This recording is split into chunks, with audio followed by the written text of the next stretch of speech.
이 몸의 소망문가 우리 주 예수뿐일세. 우리 주 예수밖에는 믿으리 아주 없도다. 주 나의 반석이시니 그 위에 내가 서리라. 그 위에 내가 서리라. 아멘. 하나님 말씀 사도행전 7장 17절부터 29절의 말씀입니다.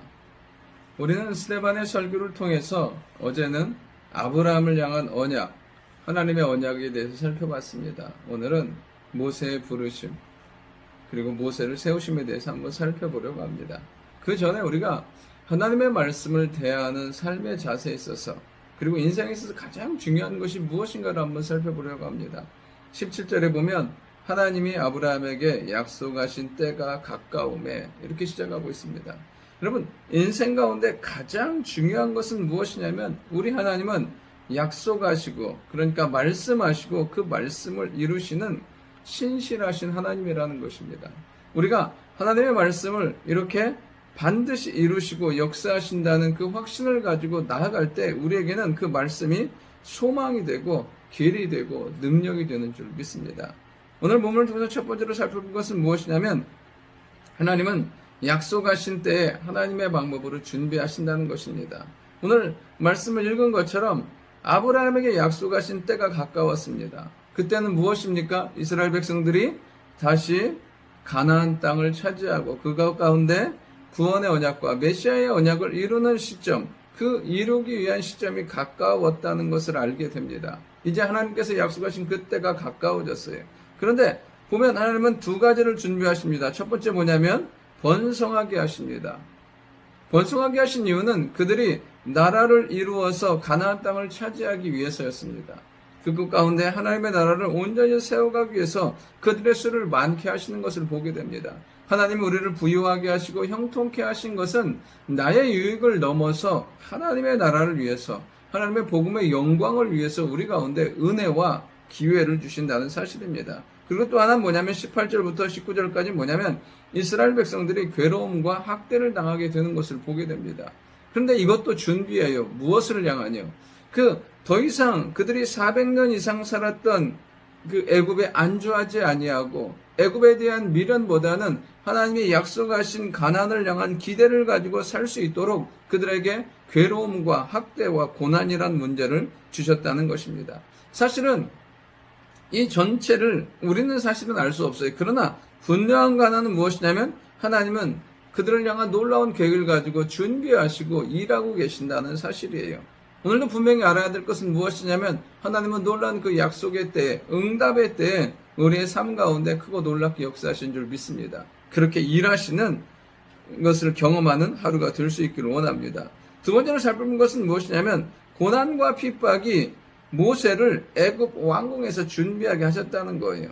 이제 이스라엘 백성들이 그렇게 나니까 애굽 왕이 택했던 방법은 무엇이냐면 사내 아이가 낳으면 다 나일강에 던져서 죽이는 거였습니다. 그런데 역설적이게도 어떤 일이 생기냐면 그것 때문에 모세가 바로의 궁에서 양육받게 된다는 사실입니다. 20절에 보면 그때 모세가 낳았는데 하나님 보시기에 아름다운 채라. 하나님 보시기에 아름다운 거예요. 그를 통해서 하나님의 소망을 바라보고 은혜를 경험하게 된 겁니다. 그러니까 그의 아버지가 아이를 차마 강에 던지지 못하고 3개월 동안을 집에서 길리는 거예요. 그 안에 무엇이요? 하나님의 은혜와 하나님의 계획하신 하나님의 역사가 있으니까 그 위험을 능히 감당할 수 있었던 거죠. 그리고 나서 어떻게 더 이상 그들의 힘으로 감당할 수 없을 그때 하나님께 맡기는 거예요. 그 모세를 갈대 상자에 나일강에 띄우고 그리고 그의 누이 미리암을 통해서 그 결과를 보게 하고 결국은 어떻게 됩니까? 바로의 공주가 그 아이를 키우면서 그 아이를 실질적으로 양육한 건 그의 어머니 요게벳이었던 것을 보게 돼요. 그러니까 이스라엘 백성들을 죽이려고 했지만 하나님은 역설적으로 그것을 통해서 모세가 바로의 왕궁에서 준비되게 하시는 것을 보게 돼요. 22절에 보면 애굽 사람의 모든 지혜를 배워 그의 말과 하는 일이 능하더라. 말 그대로 행정적으로 전략적으로 능하게 하나님께서 이 바로의 궁에서 모세를 훈련시키신 것을 보게 됩니다. 고난이라는 것, 어려움이라는 것을 사실은 감당하기는 쉽지 않아요. 그러나 그 가운데서도 하나님은 일하시고 하나님은 준비하신다는 거예요. 우리가 말씀을 통해서 알 수 있는 건 무엇이냐면 이스라엘 백성들이 애굽에서 출애굽할 때 장년만 60만이 넘었어요. 그 이야기는 무슨 얘기냐면 그 모세 그 시점 이후에 더 이상 이렇게 남자아이를 죽이는 일은 없었다는 거예요. 왜냐하면 그것이 계속되었다면 남자는 아예 없어야 되는데 그것이 잠깐 진행됨으로 말미암아 모세가 바로의 궁에 들어갈 수 있는 계기가 되는 것을 보게 됩니다. 우리 안에 때로는 감당하기 어려운 일, 힘든 일들이 생길 수 있어요. 그러나 그것을 통해서 우리가 하나님의 사람으로 하나님의 인도하심 가운데 온전히 세워지게 된다는 사실이에요.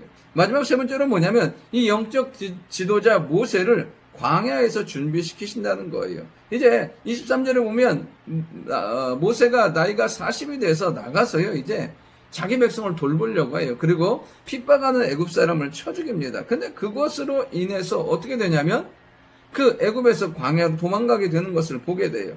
그가 무슨 생각이었냐면 25절에 보면 하나님께서 자기의 손을 통해서 구원하실 거라고 생각을 한 거예요.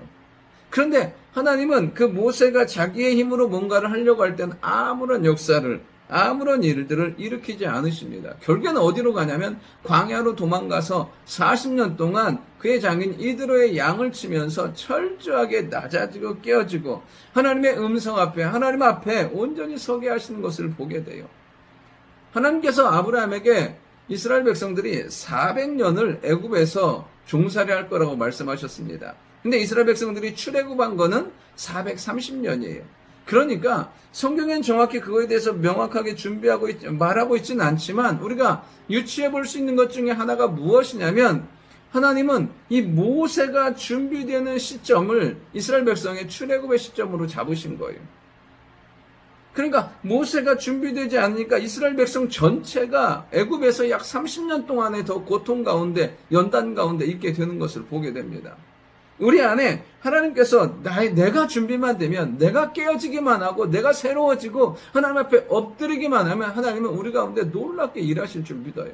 그러니까 정말 중요한 건 뭐냐면 다른 누군가가 아니에요. 우리 자신인 거예요. 우리 자신이 하나님 앞에 깨어지고 우리 자신 하나님 앞에 엎드리며 나아갈 때 하나님은 놀랍게 일하시고 그 구원의 때를 앞당기시고 하나님의 역사의 때를 이루어 가실 줄 믿습니다. 오늘도 우리가 온전히 이렇게 하나님의 말씀과 기도로 준비되어서 하나님의 역사의 사람, 은혜의 사람, 인도의 사람, 성령의 사람이 될 수 있기를 원합니다. 좋으신 아버지 하나님, 우리 하나님은 반드시 약속하신 그 말씀을 이루신 하나님을 믿습니다. 그 하나님을 신뢰함으로 나아가는 저희들 되게 하시고 때로는 고난과 우리가 알지 못하는 그 가운데서도 일하시는 그 하나님을 신뢰함으로 나아가는 저희들 되게 도와주옵소서. 무엇보다 우리 자신이 철저히 깨어지고 엎드림으로 하나님 앞에 사람으로 서게 도와주시고 우리를 통해서 우리의 가정이, 우리의 공동체가, 우리가 속한 그 모든 영역들이 아름답게 회복될 수 있도록 하나님의 인도 가운데 나아갈 수 있도록 주여 인도하여 주옵소서. 감사드리며 살아계신 예수님의 이름으로 기도드립니다. 아멘.